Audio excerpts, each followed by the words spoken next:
Welcome back, everybody. Welcome back to another amazing podcast moment. It's been a great month. We've been talking about love all month of February, and this is the fourth episode and the final episode of the month. We did love for God, we did love for yourself, we did love for your spouse, and today I'm going to give you a perspective about love for your children. This perspective may be a little controversial because I've been told that people have love for their kids no matter what. As a matter of fact, I've also been told that many of you have a certain level of love for your children that you'll do anything. And that's really where the controversy comes in play.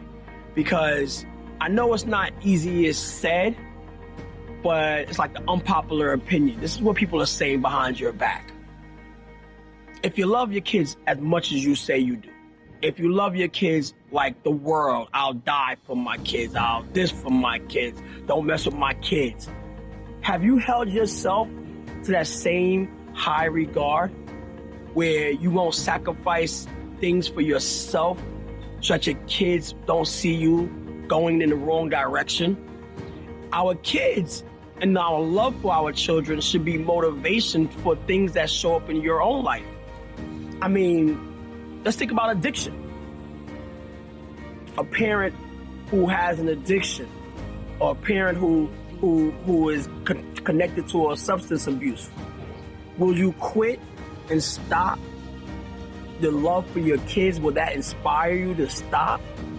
Those of you who have low-paying jobs, those of us who had low-paying jobs, were our kids, the love that we have for our children, the motivation to do better? See the connection? Like the love for your children should automatically fall in line with the love for yourself, because it's through the lens of our children that they begin to learn and grow what to do. And then we always talk about this. There's two things that our parents are going to teach the kids. They're going to teach us what to do or what not to do. And again, the love for our children is supposed to lead us to do better, act better, perform better, so that what they see gives them more example of how to be versus the other way around, giving them more examples of how not to be. So think about traveling, think about preparation, think about your household.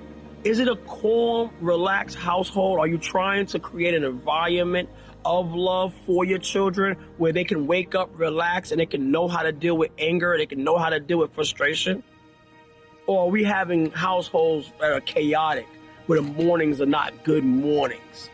Do we have a system in place for waking up on time, moving on time, and getting out on time, so that your children don't grow up to be late or grow up not to have what they need while at a job? Are you creating the environments for the lessons that then demonstrate how much you love them? Because if we love them to a certain degree, we want the very best for them. We want their lessons and the things that they learn from us while we have them in our household to be at its greatest now. You can decide later, like how lazy you want to be, or how unprepared you want to be, or how we don't cook in the house. We can decide that later. But right now, during our time with our children, we want to show them the very best version of yourself so they know how to do it. Education and learning and life skills start at home. Start at home. I'm asking that the love for our children be the inspiration to change and grow. I mean, many of us know how to put on a mask when we're trying to get the love of our spouse. You're dating and you want to show your very best, and you make sure they don't see your flaws and all of that stuff while you're working on your love with your spouse. Many of us, with our love for God, when we're headed to church, we're about how people view us, how people see us. We use that as motivation. But your children, the vulnerable children that we have, and the love/sacrifice that you have for them, we want to let that generate a certain level of living in you so that you don't sacrifice their learning and what they see to be things that pull us down or bring us down. So not too long, I'm only asking that we evaluate our love for our kids. If learning starts at home, who do you want them to be as adults? Are the lessons of life being taught, but more so, are they being demonstrated through you and by you every day? If you read back and listen back to these 4 episodes of love, you're going to find various tools and reasons as to why we need to love at our very best degree, at the very highest degree. Whether it's a love for self, love for God, love for spouse, or love for children, the 4-letter word itself should be somewhat of inspiration to simply do better and be better.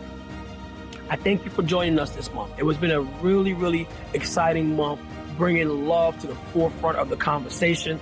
I look forward to March's episodes. Continue to join in, continue to give me feedback, continue to like and share, and I'm looking forward to working hard for you. Thank you.